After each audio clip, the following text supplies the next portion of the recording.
Mhm. Hello, good morning, and welcome to another episode of Black Mental Health Matters. I am your host, Rose Gold, and we have a very special guest for today. Stay tuned.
Again, thank you so much for joining us today. We are on Black Mental Health Matters, where we are discussing stigmas of Black mental health in the community and also issues that go around that. Today, I have a very, very, very special guest. Miss Phindile Tshabalala, is hailing from Canada, and she is here to give us insight on the issues of psychiatric treatment. Now, I do want to just go ahead and get a little bit into Phindile and her background and all of the wonderful things that she has done.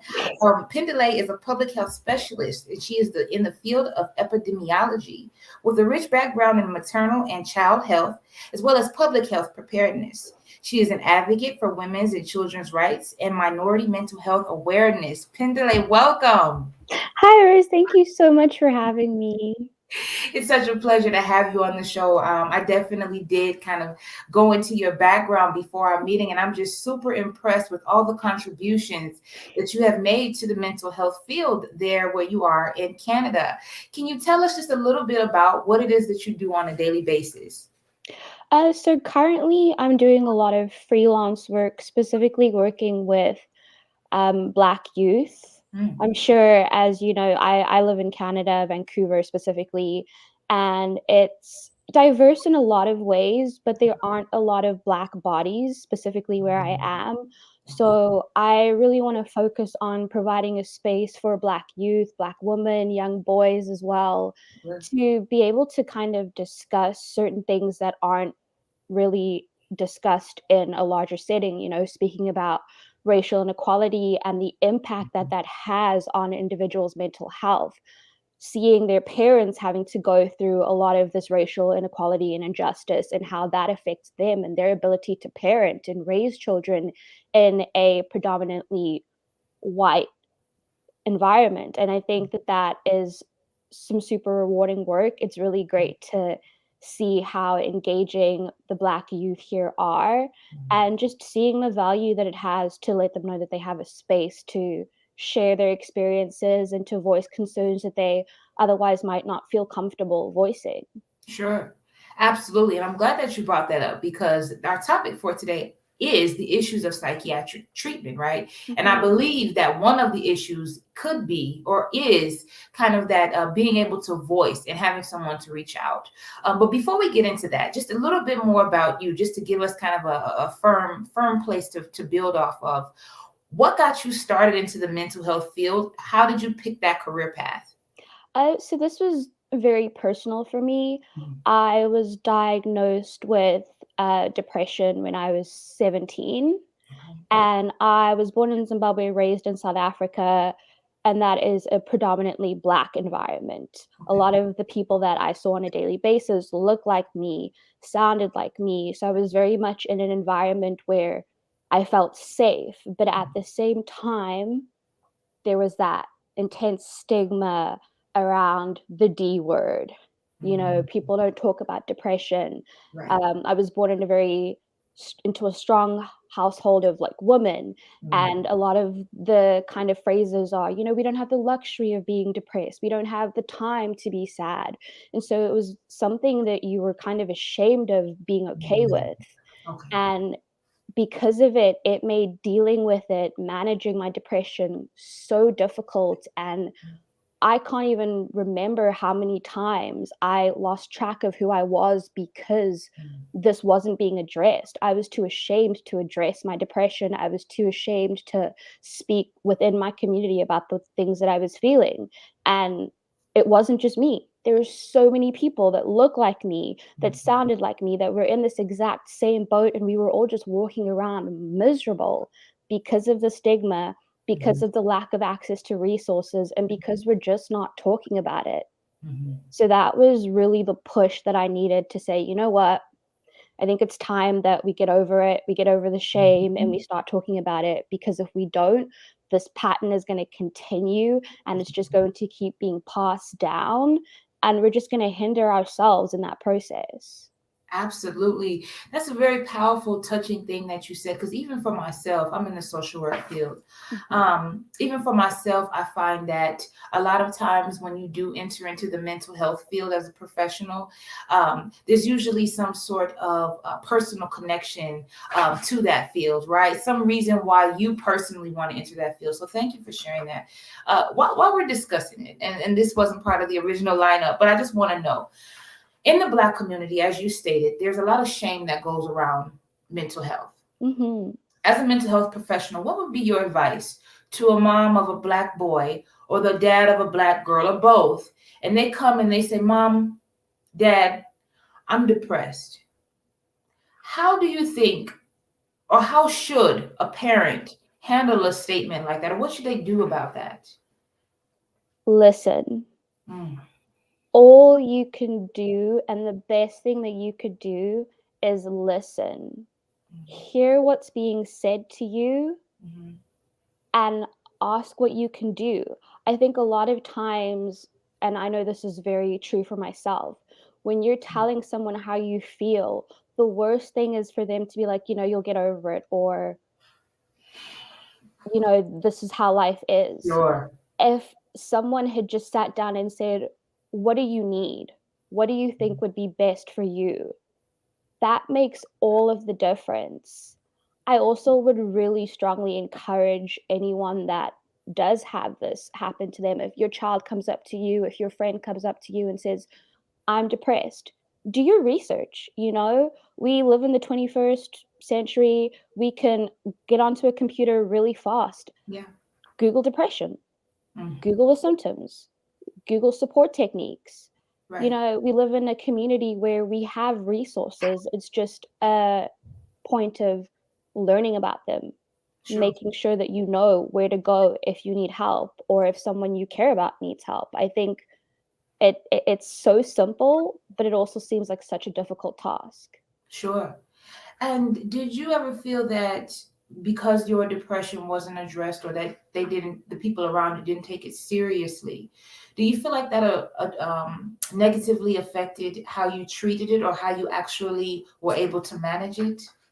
Absolutely. For the longest time, there was this shame that Mhm. just washed over you. So not only are you in the pits of a depressive episode that's covered with little support, little shame, no respect for yourself, Yeah. and your self perception becomes completely skewed. And so, not only are you trying to build yourself up from the feelings that you're having, you're trying to build yourself up from this impression that you have of yourself. Right.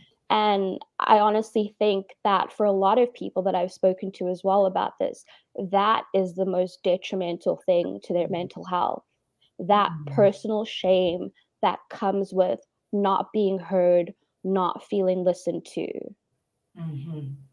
And just hearing you talking, someone out there may be listening and saying, okay, but what's the difference between me feeling like I'm depressed and me just having a bad day? What is the difference between that, or any mental health, but specifically depression, since that's what we're talking about? What is the difference between just having a bad day, or this is maybe a mental illness, you should maybe go get an assessment to see? Mhm.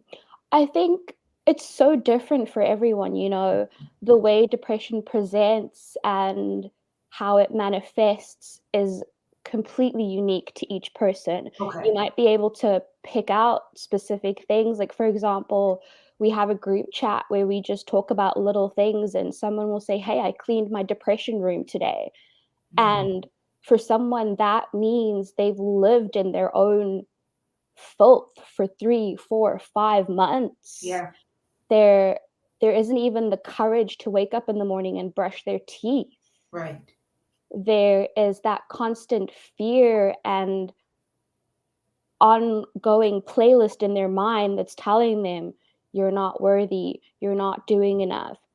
And Mhm. I think it's more the continuation and the presentation of those feelings Okay. as opposed to, "Today was a really bad day. I'm just Mhm. gonna get back into bed and try again tomorrow." Right. It's really important to recognize if this pattern consists and how it impacts your day-to-day life and your ability to be a part of society, I think is really important. Got you. That is a wonderful answer. Very enlightening. Thank you. Because I think that, like you said, sometimes depression can show up in so many different ways. And I think that because it is unique to each person, just being able to acknowledge and have people around you to support you through those feelings is ultimately important. So thank you for Mhm. that. So just switching gears just a tad bit. You are 17 years old. You're diagnosed with depression. You are managing and building these, getting through this kind of pretty much on your own. You go and you study, and you come to Canada to study. Is that right? Perfect. You come to Yes. Canada, you study, you go to school, you're into your career. When did you start noticing that there was a disparity or difference in psychiatric treatment for people of color versus other groups? When did you started to notice that?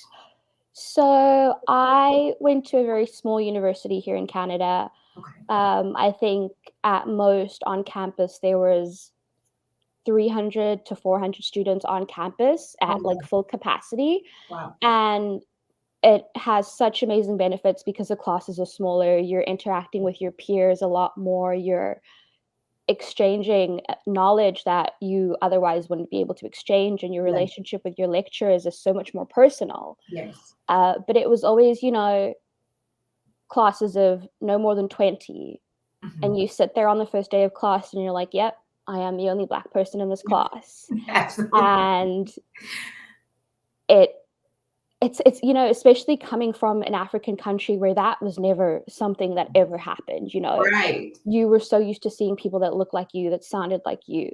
Mhm. And I remember at the end of my first year, I got into one of my funks. I had some Mhm. personal issues at home that were Right. brought back up, and having had this pattern going in and out of it, I knew what I needed to do. I needed to go and see someone. I needed to get back on my medication, and I understood that. And I went into this counseling session, and where I felt like, okay, this is great. This is where I can just unload. I Yeah. remember the response that the counselor had is she looked at me and she was like, "Interesting. And is that something that's culturally specific?" And I remember just sitting on the couch thinking, wow, this is probably someone who has never had a Black female sit in front of Mhm. them and Mhm. express to them the Mhm. issues that they are facing within society. Right. And this woman has absolutely no idea how to support me Yes. and how to help me when that is exactly what her job title and description is. Exactly. And that threw me. Mhm. That really, really threw me. Absolutely. Because absolutely sure, I'm Black and she's white and she's obviously lived a different life, but in my mind, I'm thinking, "We're in Canada. Yeah. We're on ancestral land. Yes. Those are people of color." I Yeah. would have thought that that was something that was ingrained within a healthcare professional's job, Yes. the Absolutely. importance of trained intersectionality frameworks. Mhm. Absolutely.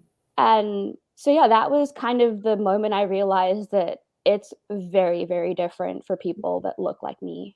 Absolutely. And just diving deeper into that experience because I can only imagine what you felt, first to even get the courage to go in, right? To get the courage to go in and kind of bear these parts of yourself that are hard and uncomfortable, and then to get that type of response. But you said something powerful. You said that in that moment, that's when you knew that there was a slight disparity, but you decided to continue your studies and do something about it. You decided to enter into the field of mental health and kind of be that advocate and catalyst for other people of color. And that's what I want to dive into as far as issues of psychiatric treatment. When you begin your career, did you start to see, as far as issues, that there was a difference now even deeper into the way that maybe Black males and Black women were treated in terms of psychiatric treatment? Absolutely. I think there tends to be a bit more of a gentler hand when it comes to dealing with Black women. And sometimes that in itself can also be detrimental Yes. because that undervalues the experiences of those women. But Mhm. at the same time, that kind of gentle hand is non existent for men. For a Mm. man, it's you're not sad, you're having a bad day. You're a Mm. man. You don't get to feel like this. Those are women's feelings. We're putting gender onto something that has no gender. Right. We're we've put these barriers around a word, a feeling, an emotion that is so unique to every single individual that experiences it. And Absolutely. that in itself disadvantages an entire community. Yes. I agree 100%. And I like how you delve into the part of putting gender on these different mental health issues, right? A lot of times, because in the Black community, I feel that we put like race on mental health, like, oh, that's a white person's thing. But then, even deeper inside of the Black community, Black men are not allowed to be sad. They are not allowed to express themselves. And so it usually manifests itself in other ways. So, as you have been working in Canada, you said that you had stated you live in a predominantly white city, or you work in a predominantly white area. Well, I guess that's a very unfair statement. Okay. Vancouver is very diverse. There are a lot of POC. However, there aren't a lot of Black POC. I understand. So it's more like different cultures of Black people, but not Black Yeah. American. Well, so there are a lot of Sikh individuals in the Okay. community. There are a lot of white Canadians as well that live Sure. here. There is a very large Asian population in Vancouver, which is great because it's diverse and you get to learn a lot about different cultures that you had no experience with. But the Black community is a lot smaller than other places in Canada. Sure. It is still present. Sure. Absolutely. Now, we kind of touched on it, but I just want to go a little bit deeper.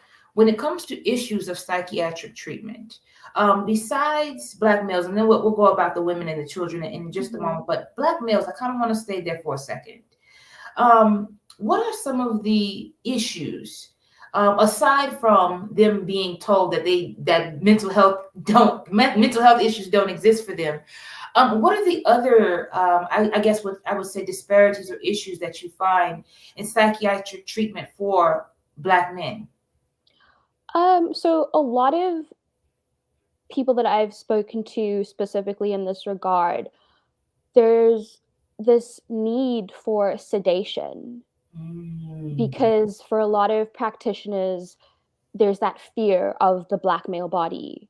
There's that fear that this individual could be dangerous or this individual is large, they're Black, they're strong. And we don't know how to handle that because society has told us we should be afraid of this. This is Mhm. something that is unsafe. And because of that, I think that definitely impacts the way they receive care. Yes. They're not taken seriously. They're viewed more as bodies as opposed to Mm. individuals that are living with something like depression. And that as well can be absolutely devastating and can often and has often, and I've spoken to a lot of people that have been so disheartened by the experience that they've had that they just kind of are like, you know what? I'm going to deal with this myself. I'm going to take care of my Mm, depression my own way because the right. people that have been put into the place to take care of me, to provide me with the care that I deserve, haven't been trained, haven't been taught how to practice mental Mhm, health in an intersectional and interpersonal way. mhm. Absolutely.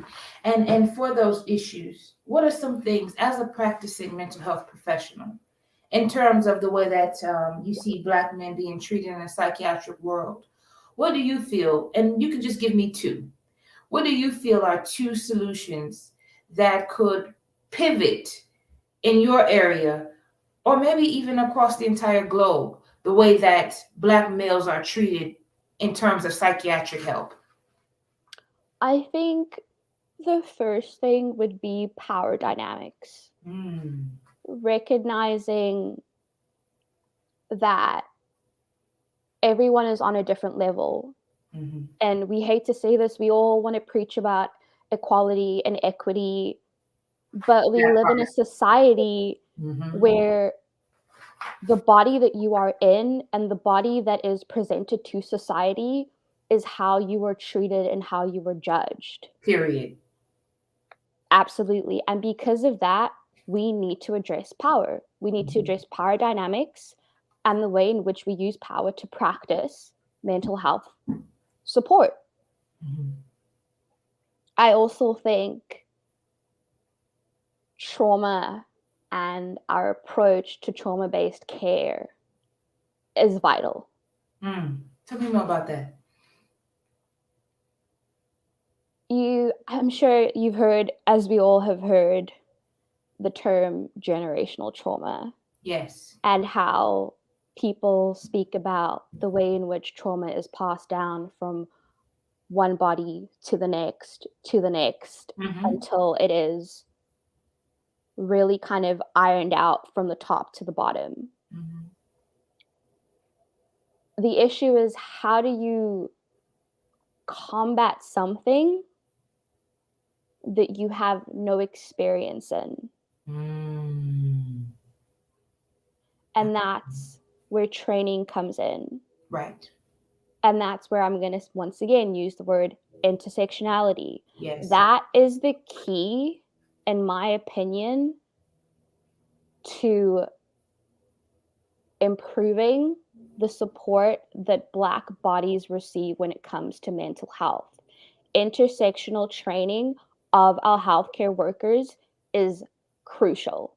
Absolutely. And it's something that we don't talk about enough. It's something that we don't push for enough. Mhm. And until we do, we are going to continue to be disadvantaged. Regardless of where we seek our help from, we Yeah. are going to continue to get bottom of the barrel, low tier support until that is something that becomes a top focus when it comes to training healthcare professionals. I agree. And you know what? I think that you made a very valid point in regards to training. I think that, cultural awareness is extremely important when you are evaluating or working with anyone. Mhm. But I don't think that, like you had stated earlier, everything is culture based, right? Mental health is not a culture thing; that is a human thing. And I think that really that training is a vital piece. I do want to say, I do want to ask you, kind of going into the other direction with the other groups that I have mentioned before, the women and children. Do you find that when women in your line of work, right? Mhm. Do you find that when Black women go in for help or when they are treated, do you find that they are perceived as angry a lot? And then if so, what are your thoughts on that? So there are two words that are very triggering for me when it comes to mental health and Black women, or just healthcare in general and Black women. And that is strong and angry. Mhm. Because those two words, in my opinion, once again, destroy any type of healthcare that a Black woman is going to get. Agree. Mhm. I could be perceived as angry right now in speaking about this topic Yes. by the tone of my voice Yes. and the Yes. way it goes up and down depending on what we're talking about. Sure. I'm not angry, I'm passionate. Right. But if someone that didn't look like me was having this topic and we were talking about it, they're passionate. Exactly. And so I think there are so many stereotypes that are just kind of connected to Black bodies, Black women, Black men, Black children. And those are stereotypes that we need to destroy. Mhm. Those are stereotypes that should not be a part of the way someone practices healthcare. Absolutely. And I have found a lot of the women that I speak to when they talk about going to find a healthcare professional, a psychologist, a therapist, they refuse to see someone that is not a Black woman. They would rather self-medicate, self-care, self-help because of the fear of being put into the category of angry Black woman or strong Black woman. Mhm. When you're pouring out your heart to someone, you don't want to sit there and hear them say, "Wow, you're really strong." Right. That's That doesn't help you. at all. That it's not a compliment. No, it's You not. don't enjoy hearing it. No. It honestly makes us feel devalued. Yes. It makes it feel like the sacrifices and the things that we've been through aren't worthwhile and don't mean anything. Mhm. And so I think rhetoric is so important. The words that we choose to use are so powerful. And I think it's so important for us to take a step back and think about the language that we use when we try to address certain things. And Absolutely. that is something that also needs to be considered when we're talking about training our healthcare professionals. Absolutely. And this is just I guess, opinion based or personal preference, however you decide. But what are some, for someone who maybe doesn't have experience in dealing with a Black woman? Mhm. Um, Black woman comes into an office. Let's say I'm a white female or white male. She comes into my office expressing these things. What are some other words that I could use as a mental health professional outside of strong and outside of that kind of I don't want to say backhand compliments because I don't think that it's maybe intended that way, but that's what it really is. What are some alternative words that a mental health professional can use when they're dealing with someone of color who's expressing these things outside of just the word strong? Mhm. I think one thing that I found works for me is having them repeat the words that I use back to me. Mm, Because one, that lets me know that you're listening, sure. and two, that lets me know that you're not putting any of your outward views of me Mm, into this conversation. sure. I think another thing is it's okay to ask what someone needs. Right. You don't have to have all the answers. You could say, "Listen, as your healthcare professional, what do you need from me? Right. What are the kinds of things that you feel I could do to support you on your journey to well-being?" Hmm. You know, the word strong, though it has a lot of positive connotations in the context of women dealing with the struggles that they do on a daily basis, it's not comparable. Not. It's No. absolutely incomparable, and Really. that I don't even know if there's a word that you could use. I mean, you could say, "I recognize the struggles that you have That's been good. through. I could never imagine myself in that position, and I commend you on the determination that you have to continue to do Mm, better and to be better." Just positive reinforcement in a non-condescending way yes. goes a really long way. Absolutely. And my if my therapist said that to me, I would be so happy. I would feel like I can talk to them about anything. If they Mhm, just use those kind of words instead of calling me strong, compliment my journey, compliment how mhm, I've overcame, you know. instill in me those positive reinforcements, like you just said. That's really, really good. And I know that we're more so talking about issues of psychiatric treatment, but I still am interested in this Black family dynamic in terms of issues of psychiatric treatment. So I want to ask you, do you see a lot, and I'll just tell you this, in my community, a lot of single mothers, which I think is just part of the generational journey that we are in the process of breaking. Because up to today, I did read recently, the American Psychiatric Association put out some numbers. I think it was in 2020 that for the first time in a long time, they're actually seeing a dip or a decrease in Black single mothers, which is a good thing, right? Do you feel or do you see in your line of work that parents or Black mothers, Black fathers, single together, do you find that there is shame in them seeking treatment for their child? Absolutely. Because for them, it's viewed as a failure, an Mm, inability to have provided enough for your child mm, so that they wouldn't feel those emotions, they wouldn't exhibit those signs of depression. And it's so important to have that conversation within those communities to say, this is so far beyond what it is that you provide. I mean, I absolutely believe that circumstances do play into a diagnosis, sure, but at the same time, I mean, it can make your depression better or worse. right. But at the same time, it's so important to let parents know that that's not a failure. Right. If anything, pat yourself on the back if your child is comfortable enough to sit down with you and say, "Mom, Dad, I think I have depression," or Mhm, "I think something might be wrong." mhm, That shows you that they trust you enough to confide in you something so emotional, something so painful for them. So I think really reinforcing that as long as they have a strong support system mhm, that is continuously going to be behind them, mhm. it's not something to be ashamed of. It's not a failure.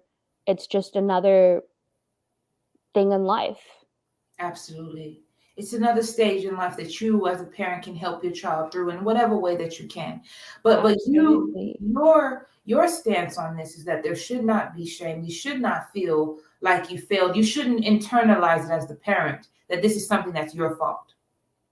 I like Absolutely. I like that. Do you feel that parents, and this is kind of a biased question because I don't have children, so I want to ask you, do you feel that parents can contribute to the mental illness of their child?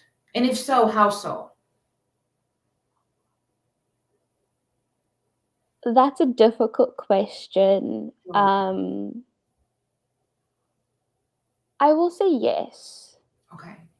And I will say the environment in the home Mm, is very, very, especially at a young age, if you're a child or a teen that is diagnosed with depression, your at home environment plays a huge role in how you your depression manifests.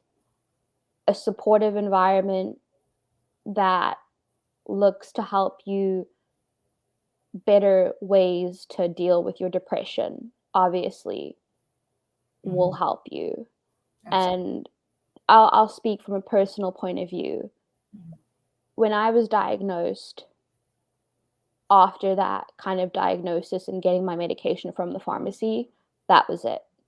The Okay. discussion was over. It was never a conversation that was had in house. And because of that, so many other things fell through. Mm, I felt like I wasn't being heard. I felt like I wasn't being seen in my own home. mm, My ability to recognize that, oh, this is just a depressive state was not there. I just felt like that was going to be who I was for the rest of my life. mhm.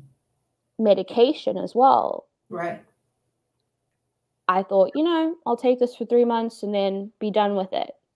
It was very much an individual thing that I had to go through on my own. And because of it, that journey was so difficult and honestly really did impact how my depression manifested. So I think a supportive home where the research is done is so important. That's honestly the one thing that I would push parents to do the most. Do your research, be supportive, be whatever it is your child needs you to be. And it's so easy to say, but how do I know what to do? Ask them. Mm-hmm. Sit down with your child and ask them, as your mom, as your dad, as your aunt, as your grandparent, what do you need from me Mm. to support you? And go from there. There's nothing wrong with not knowing what to do. Mm-hmm. Absolutely. And I like how you ended that with that there's nothing wrong with knowing what to do, because I think a lot of times in the Black community, that's part of the problem. My child is coming to me saying that they're having these thoughts of suicide or depression or whatever, that it may be in Mhm. terms of mental health. What do I as a parent do? A lot of times what Black parents will do is just tell you to go to church, or they'll say pray about it, and things like that. But I personally, as a believer, I believe that in addition to that we also have professionals here that are Mhm. trained, that God also made, that can that can help your child. So just kind of dousing into that. Most Black people, in terms of just the generational trauma that we were talking about, are living in survival mode, in terms of just trying to break away from what they were raised in. That's Mhm. what it is in my community. A lot of survival mode. I'm just trying to not be what I've seen, right? How Mhm. do you think, in terms of psychiatric issues of treatment, right? Do you think, how do I want to ask? Do you think that a mental health professional should be versed in the background of the individual before they start treatment? So, just to double check, in terms of individual, do you mean the specific person that is going to seek their help? Yeah. So, like, if a So, person is, yeah, walking into a therapist, I'm a Black person, I'm a Black male, but I come from this traumatic environment, violence, drugs, things like that. Do you think that professionals address those tropes, should address how that person grew up or their background? Or do you think that it's more effective and helpful to kind of address where they are now and how to manage current mental illnesses that they're dealing with? I feel like it's valuable to address the start. Okay. And I say that only because depression is a loop.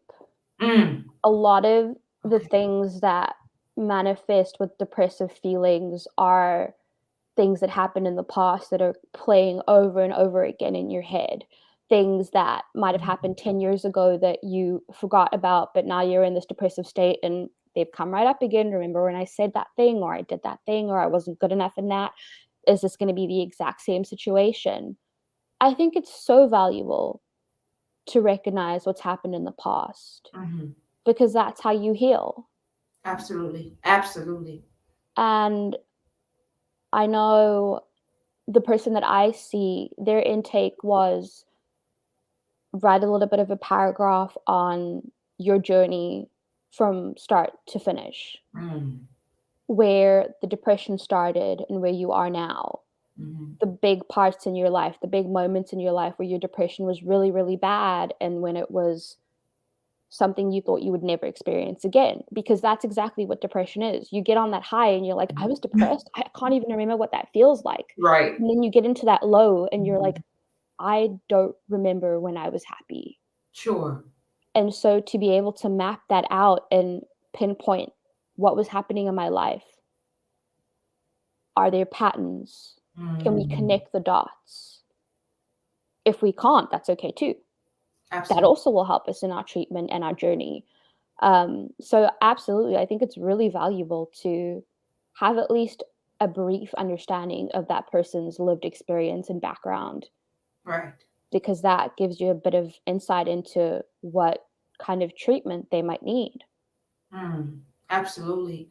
Thank you for that, because I think that a lot of times it can be tempting to just kind of, and even for the individual, not just the professional, I think a lot of times it can be tempting to just go from where you are right now rather than dealing with or